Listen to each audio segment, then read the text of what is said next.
अस्सलाम वालेकुम। अभी हम स्टार्ट करेंगे चैप्टर नंबर 7 और उसका नेम है इनर प्रोडक्ट स्पेस। तो पहले तो इनर प्रोडक्ट स्पेस क्या होता है, ऐसी कुछ प्रॉपर्टीज़ है हमारे पास 3 से 4 प्रॉपर्टीज़, वो हमने प्रूफ करनी होती है। लेकिन उससे पहले हम थोड़ी सी ना सिंपल चीज़ें देख लेते हैं, वो थोड़ा सा लेंथी क्वेश्चन है। उसको बजाय ना पहले कुछ टर्म्स हैं, मैं आपको बता दूँ, सिंपल सी चीज़ें हैं वो देखते हैं कि आपके पास अगर 2 वेक्टर्स हैं और 2 वेक्टर्स का आपने इनर प्रोडक्ट लेना हो तो वो कैसे लिया जाता है। जैसे फॉर एग्जांपल मैं यहाँ पर लेती हूँ, एक वेक्टर है u, इसके अंदर एलिमेंट्स है u1 u2, 3 एलिमेंट्स ले लेती हूँ u3, ठीक है।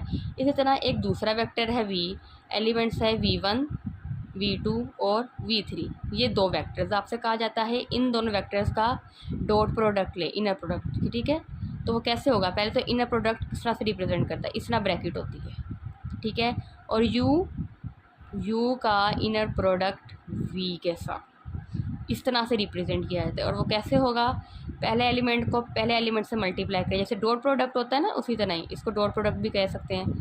प्लस का साइन, दूसरे एलिमेंट को दूसरे एलिमेंट के साथ u2 into v2 plus third element को थर्ड एलिमेंट के साथ मल्टीप्लाई करेंगे, ये हमारे पास आ जाएगा इनर प्रोडक्ट, ठीक है। इसको बोलेंगे इनर प्रोडक्ट। उसके अलावा और हमारे पास सिंपल टर्म्स चलिए बल्कि छोटे से एग्जांपल देख लेते हैं। ये तो मैंने नॉर्मल बताया, एग्जांपल लेते हैं। हमारे पास यहाँ एग्जांपल दी हुई है, एग्जांपल नंबर हमारे पास है 3, ठीक है। आपको पेज नंबर 283 में मिल जाएगा एग्जांपल नंबर 3। उसमें क्या है, इसमें दिया हुआ है let u and v 2 vectors है जो बिलोंग कर रहे हैं आर स्क्वायर से, ठीक है। तो u किसके इक्वल है, u हमारे पास इक्वल है, चलिए u इसके इक्वल है, एंड v हमारे पास इक्वल आ जाएगा 0 to 4, इसमें आपके पास दिया हुआ, ठीक है।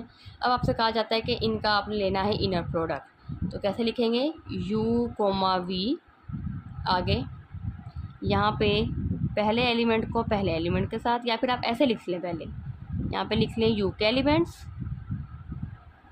और यहाँ पे लिख लें v के एलिमेंट्स, इनका इनर प्रोडक्ट। क्या करेंगे, पहले एलिमेंट को पहले एलिमेंट के साथ 0 आ जाएगा, प्लस का साइन, दूसरे एलिमेंट को दूसरे के साथ प्लस का साइन, तीसरे एलिमेंट को तीसरे के साथ, ये तो क्या बना आपके पास 10 आंसर आ गया, इनका इनर प्रोडक्ट आ गया 10 के। ये सिंपल सा इस तरह से लिया जाता है इनर प्रोडक्ट, ठीक है। फिर इसके बाद हमारे पास एक चीज़ आती है नॉर्म, नॉर्म बोलने और लेंथ कह रहे, normal length of a vector, वो क्या होता है, वो कैसे ली जाती है, नॉर्म या लेंथ। पहली बात तो नॉर्म को हम इस तरह से रिप्रेजेंट करेंगे, ये डबल मोड, ये v का ले रहे हैं तो v लिख दो, इस तरह से रिप्रेजेंट करेंगे नॉर्म। और उसका फार्मूला क्या होता है, हमारे पास आ जाएगा square root of inner product v का v के साथ ही, मतलब जिस एलिमेंट का हम नॉर्म ले रहे हैं उसका उसी एलिमेंट के साथ आपने इनर प्रोडक्ट लेना है और बाद में उसका स्क्वायर रूट ले लेना है, इसको बोलते हैं नॉर्म, ठीक है। अब इसकी एग्जांपल कैसे होगी, चलिए देखते हैं।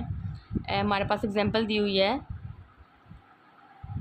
Find the norm of v is equal to, क्या दिया हुआ है, v 3 और 4 belongs to R square with respect to the Euclidean inner product, ठीक है। इसको बोलेंगे, ये जो है ना इसको बोलते हैं, आप यहाँ पे प्रॉपर लिख लें with respect to Euclidean inner product, ये आ जाएगा, ठीक है। ये जो हम नॉर्म ले रहे हैं यूक्लिडियन इनर प्रोडक्ट रिस्पेक्ट है, क्योंकि एक और तरीका भी है नॉर्म लेने का, वो बाद में देखते हैं, अभी फ़िलहाल चलें। तो यहाँ पे हम कैसे लेंगे सोल्यूशन, इसका फार्मूला आपको पता है, v का v के साथ ही, तो स्क्वायर रूट ऑफ यहाँ पे v का v के साथ इनर प्रोडक्ट, तो यहाँ पे हमारे पास क्या आ जाएगा 3 का, मतलब अगर मैं आपको प्रॉपर तरीके से यहाँ पे मैं लिख दूँ, यहाँ पे v लिख दिया कोमा, यहाँ पे भी v लिख दिया, ऐसे क्या आप इस तरह कह सकते हैं। या फिर एक और तरीका है, ठीक है, मैं आपको दूसरा ही बता देती हूँ क्या तरीका है। जो भी एलिमेंट है ना उसका आप स्क्वायर ले लें, इसका स्क्वायर प्लस दूसरे एलिमेंट का स्क्वायर, कैसे, ये देखें, जब हम इस एलिमेंट को इसके साथ मल्टीप्लाई करेंगे वही चीज़ आ गई, ये आ गया 3 का स्क्वायर प्लस का साइन, 4 को 4 के साथ करेंगे यही आ जाएगा। तो आप इस तरह भी कह सकते हैं क्योंकि हर एलिमेंट ने इसने अपने साथ ही मल्टीप्लाई होना है तो वही बात होगी। तो 3 का स्क्वायर ले लें, हर एलिमेंट का आप स्क्वायर ले लें, या फिर नहीं भी करते तो आखिर में बनेगा तो वही, ठीक है। तो हमारे पास ये क्या आ गया, 3 स्क्वायर आ जाएगा हमारे पास 9, यह आ जाएगा 4 का स्क्वायर 16, स्क्वायर रूट ऑफ 25, ये हमारे पास नॉर्म आ गया। इस तरह से नॉर्म लिया जाता है, ठीक है। चले अब अगला जो कंसेप्ट हम देखेंगे वो हमारे पास है ऑर्थोगोनैलिटी।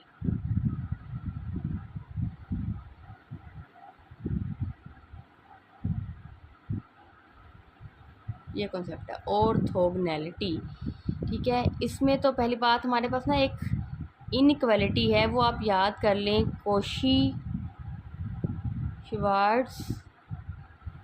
इनइक्वालिटी, ठीक है। और वो क्या होती है, उसमें आपने मोड लेना है इनर प्रोडक्ट u और v का, जो कि लेस एंड इक्वल होगा norm of u multiplied by norm of v।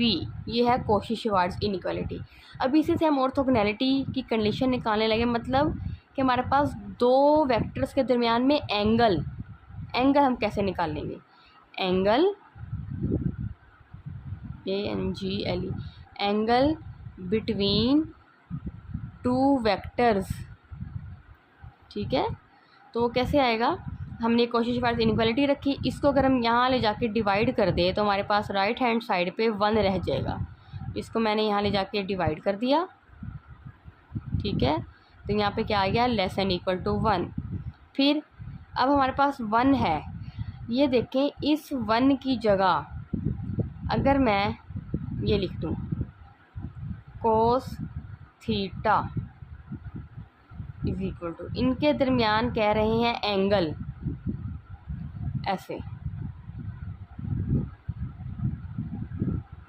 और यहाँ पे जो थीटा है, और मैं साथ में बोल दूँगा ना 1 की जगह कोस थीटा कैसे लिख दिया, ऐसे लिख दिया। ये देखें, थीटा की वैल्यू 0 या 0 से बड़ी या फिर पाई, क्योंकि अगर आप थीटा कोस ज़ीरो पुट करेंगे -1, और कोस पाई हमारे पास कोस 0 आ जाएगा 1, कोस पाई आ जाएगा -1, ठीक है। लेस एंड इक्वल आ गया, तो इसी वजह से हमारे पास ये लेस एंड इक्वल की एक वैल्यू, आप थीटा की वैल्यू चेंज करें, आपके पास 1 -1 इसके दरमियान आ जाएगा, कोस थीटा लेना है, ठीक है। ये हमारे पास एंगल आ गया इनके दरमियान।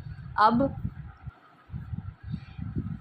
अगर एंगल की बात करते हैं, अगर तो हम यहाँ पे एंगल ले लेते हैं थीटा π/2, मतलब कि 90 डिग्री। लेकिन ना बात ये है, हम फाइंड करने लगे हैं ऑर्थोगोनैलिटी का लिंक है एंगल से। एंगल कैसे है, तो एंगल निकालने के लिए पहले हमने कॉशी-श्वार्ट्ज इनइक्वालिटी का यूज़ किया, उससे हमने ये एंगल निकाल लिया, कोस थीटा आ जाएगा। ये इक्वेशन बन गई, तो इक्वेशन आप याद कर लें। और दूसरा हमने बता दिया कि थीटा, क्योंकि 1 को हमने प्रूफ करना था, तो 0 से पाई के पुट करेंगे तो थीटा हमारे पास आ जाएगा 1 -1 के दरमियान वैल्यूज़ आएंगी, ठीक है। लेकिन अगर हम ऑर्थोगोनैलिटी की बात करें तो उसके लिए हम कहेंगे कि अगर हम इस थीटा की जगह 0 पाई की जगह 90 पुट कर देते हैं, एंगल अगर हमारे पास 90 डिग्री आ जाता है, ठीक है। तो आपको पता है थीटा की जगह 90 पुट करेंगे तो कोस 90 हमारे पास होता है 0 के इक्वल, ठीक है। कोस 90 इक्वल होता है 0 के, तो यहाँ पे आ जाएगा 0, तो हमारे पास सिर्फ ये आ जाएगा over norm of u into norm of v।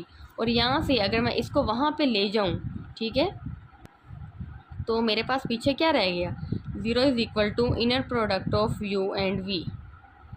ऐसा लिख लें, u एंड v का इनर प्रोडक्ट इक्वल आ गया 0 के। मतलब अगर आप दो वेक्टर्स का इनर प्रोडक्ट लेते हैं और उसका आंसर 0 आता है, तो आप बोलेंगे वो जो वेक्टर है वो ऑर्थोगोनल हैं, दोनों वेक्टर्स ऑर्थोगोनल हैं एक दूसरे के, मतलब कि उनके दरमियान एंगल जो है वो 90 डिग्री का है, वो परपेंडिकुलर है, ठीक है। ये तो हमने डेफिनेशन पढ़ ली ऑर्थोगोनैलिटी की। आपने लेना इनर प्रोडक्ट ही है, बस आंसर देखना है, 0 आ गया ऑर्थोगोनल है, 0 ना आया तो वो ऑर्थोगोनल नहीं है।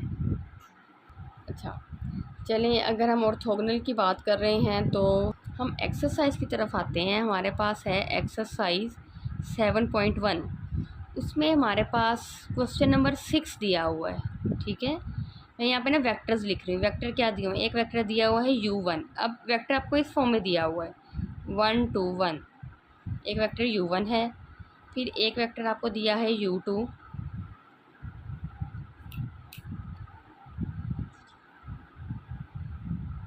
और फिर एक वेक्टर दिया है u3,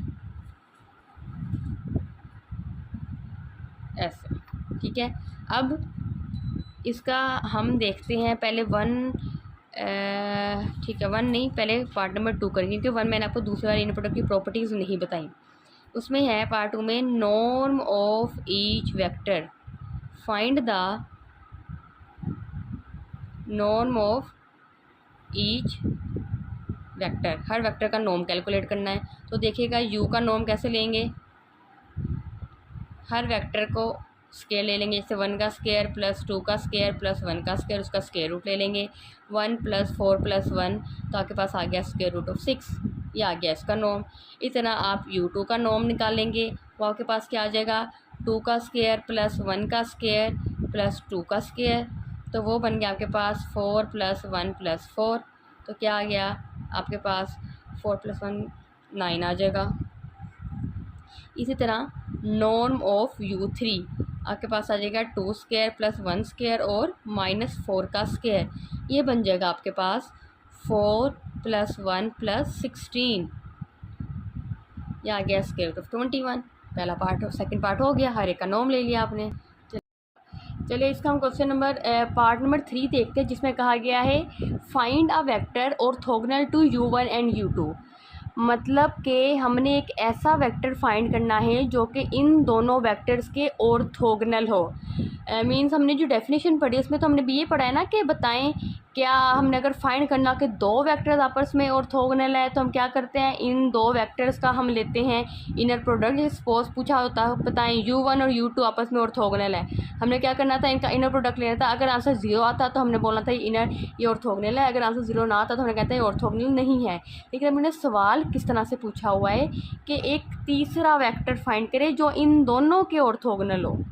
तो उसको फाइंड करने का एक मेथड ये है, आप ऐसा करें जैसे u1 क्रॉस प्रोडक्ट ले ले u2 का, इन दोनों का, फिर जो हमारा आंसर आएगा वो हमारे पास ऑर्थोगोनल होगा। जैसे यहाँ पे हमारे पास आ जाएगा i कैप, j कैप और k कैप। वेक्टर u1 हमें गिवन है वो हम यहाँ पे लिख देते हैं 1 2 1, और u2 हमारे पास इक्वल है 2 1 एंड 2 के। अब ले लेंगे हम इसका क्रॉस प्रोडक्ट, आई कैप आ जाएगा, ये कॉलम ये रो छोड़ के हमारे पास आ जाएगा 4 - 1, फिर माइनस जे कैप आ जाएगा, ये कॉलम ये रो छोड़ के दोनों को मल्टीप्लाई करें 2 - 2, और प्लस के कैप आ जाएगा, ये कॉलम ये रो छोड़ के दोनों को मल्टीप्लाई करें 1 - 4, तो क्या बन गया 3 आई कैप, ये तो बन गया 0 -0 जे कैप और -3 के कैप। तो आई जे के छोड़ के इसमें से अगर हम 3 कॉमन भी ले लेते हैं